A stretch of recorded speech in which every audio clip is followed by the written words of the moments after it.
hace de la planeación una forma dúctil en cuenta el paradigma educativo nacional. Entenderás que un paradigma es la aproximación a una realidad de orden científico que permite precisar las condiciones de orientación, prescripción, rumbo que tiene en determinado momento una realidad. En el caso de la condición científica es una condición probatoria y esto no es menos en cuestión a el paradigma educativo nacional. Me parece que históricamente han habido una serie de actores que han permitido tratar de transcribir qué quiere México y qué quiere el país desarrollar dentro de sus propias estrategias y sus propias lógicas. Me parece que una de las discusiones de fondo y que tiene que ver, no solamente es una discusión de forma, sino de fondo, que tiene que ver concretamente con el uso y manejo de la mexicaneidad, es una condición que ha sido transcrita por diferentes modelos estatales, por diferentes momentos y también por diferentes formas de desarrollo, inclusive económicas. Es decir, el Estado mexicano se ha mirado a sí mismo a través de la educación para poder reproducir sus estructuras y sus lógicas, no solamente endogámicas, me parece, sino también lo que tiene que ver dentro del concierto internacional. Si en nuestros días discutiéramos sobre el paradigma educativo nacional, creo que tendríamos que incluir estas condiciones globalizadoras, estas condiciones de internacionalización. Me parece que este sentido de conceptos y en determinado momento estructuras cognitivas proclives a la inserción de una persona no solamente en el ámbito mexicano, sino a nivel internacional. Esas son condiciones sumamente importantes que inclusive llegaron a manejar en su momento lo mismo José Vasconcelos que otros actores para tratar de redefinir las estructuras educativas. Finalmente, me parece que hay impugnaciones sobre los diferentes modelos que se han dado dentro de las estructuras educativas. En los últimos años, debemos tomar en cuenta esta condición que se basó en un modelo centrado en competencias. Me parece que este modelo lo que pretendía era ampliar las formas de la habilidad personal y las aptitudes y actitudes que tenía un estudiante frente al desarrollo del conocimiento. Esto es muy importante, pero habrás de notar dentro de este curso precisamente, y es una de las reflexiones de fondo, que las funciones teóricas tienen sus propias fronteras y tienen sus propios límites, es decir, desde una estructura constructivista, cognoscitivista, una estructura que se centre en condiciones de objetivos, de operatividad, siempre tiene sus propias fronteras. En este sentido, el paradigma educativo habrá de cambiar. Evidentemente nos sabremos insertar en nuevas lógicas en el mundo de la globalidad y esto permitirá asumir precisamente unos nuevos caminos. En este sentido, hay que retomar cuál ha sido la función de un paradigma histórico. Me parece que lo que te había señalado con respecto a tratar de recuperar las condiciones de orden histórico, social, que han hecho ser la propia mexicanidad, es parte de la reproducción hegemónica del Estado. Es decir, una clase en el poder, una serie de clases en el poder históricamente, lo que han tratado es hacer que sus formas de conducción social se plasmen dentro de la educación. Lo mismo si estas formas provenían de condiciones o modelos que tenían que ver con Europa o Estados Unidos, esas formas se han ampliado finalmente. Es decir, por ejemplo, en la actualidad hablamos de que muchos de los programas tienen esta condición de presentar al inglés como una segunda lengua, no como lengua extranjera inclusive, sino ya hablar esta percepción de la segunda lengua en México, que sería la aprobación del inglés. Me parece que tiene que ver también con esta inserción sociohistórica de la educación misma en México. Es decir, este paradigma responde en tiempo y forma a los movimientos y a las inercias de clases en el poder que finalmente generan más o menos verticalmente y también más o menos jerárquicamente la condición de conducción. Y digo más o menos porque me parece que de repente hay conquistas sociales donde hay partes endógenas o endogámicas del tejido social que tratan de construir los propios modelos de educación dentro de México. En este sentido, tenemos varios actores, te lo había señalado, como Jaime Torres Bodet, o lo que implica Antonio Caso. Me parece que José Vasconcelos, como forma piramidal de la discusión de un México moderno, de un México que se mire a través de estructuras educativas proclives al desarrollo interno del país y a potencializar ese desarrollo interno, ¿no? Así también me parece que Gabino Barrera, no sé, todos estos actores finalmente tienen un hilo conductor que ha ido depurando las condiciones del discurso y la retórica frente a la educación con este sentido de la mexicanidad. Esto hay que tenerlo claro.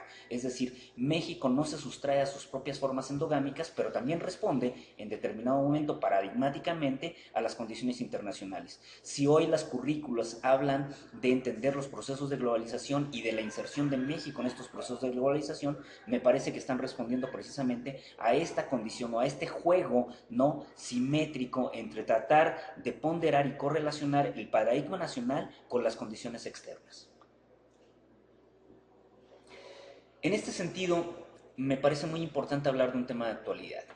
¿Qué se entiende por reforma educativa? ¿Cuáles son sus alcances y cuáles son sus límites? Me parece que algo muy importante es que la educación es un proceso que debe ser ampliamente auditable, es decir, es un proceso de construcción social que no solo se mira a través de su propio radio de acción, sino que está interaccionando, está interconectado con el resto de las condiciones del orden sistémico en que se genera como tal, y esto hace precisar que la reforma educativa es una reforma integral del Estado. Es decir, ¿qué quiero decir con esto?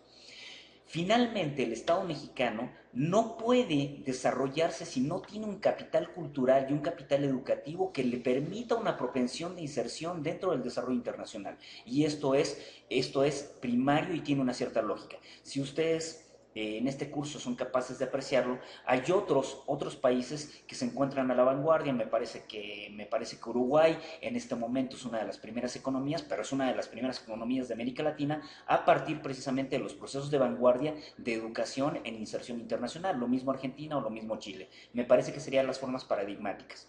En este sentido, yo diría que la reforma educativa tiene que sopesar las condiciones de desarrollo interno más las condiciones de desarrollo internacional y crear un modelo propio. Es decir, las estrategias del modelo educativo no pueden traspolar o estar basadas en condiciones de orden exógeno, porque finalmente esto no va a poder hacer redefinir las estructuras lógicas de lo que ha sido históricamente la educación en México. Esta es una condición importante.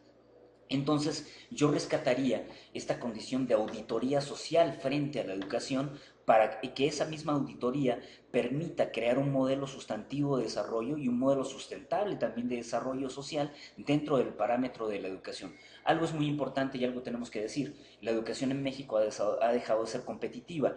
Cuando se tienen desarrollos más o menos uniformes, como lo implican, por ejemplo, tres universidades muy importantes, me parece que dentro de este desarrollo, que es UNAM, UAM y Politécnico, me parece que estas universidades generan suficientes condiciones paradigmáticas como para aprender de ellas. Y estas universidades entronizan con tipos de competencia de mercado abierto como lo son TEC de Monterrey o como lo implica ITAM en determinado momento. Esas condiciones hay que tenerlas presentes porque evidentemente México puede dar una nueva batalla frente a la educación, pero esto tendrá que sustentarse, me parece, que en una auditoría que permita la constante evolución y rearticulación de los modelos educativos para hacerlos competitivos.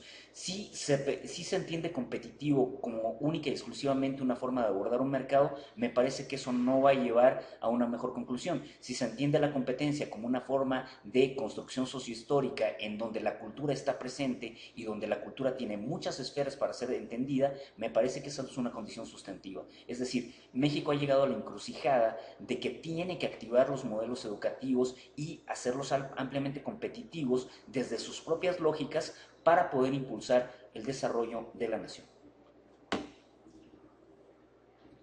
En este sentido, me parece que estamos finalizando dentro del diálogo de las estrategias educativas. Te he señalado que finalmente México tiene sus propias lógicas, es un país que tiene sus propias estructuras en todos los sentidos, desde las culturales, políticas, sociales, educativas, y esto tendrá que ser admitido de la mejor manera y ponderado. Esto no puede ser un cambio solamente de forma, sino también de fondo. Es decir, tratar de ponderar no solamente qué se quiere hacer, sino cómo se quiere hacer. Esa es una estrategia de fondo. Me parece que el cómo implica tratar de transcribir las condiciones del desarrollo nacional e internacional en una inserción, me parece que holística, totalizadora, que permita finalmente agrupar y generar mejores condiciones de desarrollo social. Dentro de estas condiciones, finalmente creo que nos encontramos con los actores educativos. Me parece que el gremio de los profesores, más allá de las condiciones públicas, sino también privadas, está en una encrucijada también. Esto tiene que ver con sus propias formas de profesionalización. La mayor parte de los que somos docentes no siempre nos formamos para ser docentes, sino que hemos desarrollado condiciones empíricas que de repente se pulen a través de una serie de cursos, ya sea diplomados, ya sea maestrías o doctorados, que nos permiten tener otra visión para abordar los campos. En el caso de las maestrías, me parece que una condición crucial y central es este sentido de que se cree conocimiento, es decir, no solo se aprende para poder ampliar las opciones del conocimiento, sino para crear conocimiento. Este sentido constructivista del conocimiento no se ha perdido en tiempo y espacio bajo los adjetivos que le puedas tener, centrado en el proceso de enseñanza o centrado en las condiciones de motivar a los actores que están dentro del aprendizaje. Me parece que esto es significativo.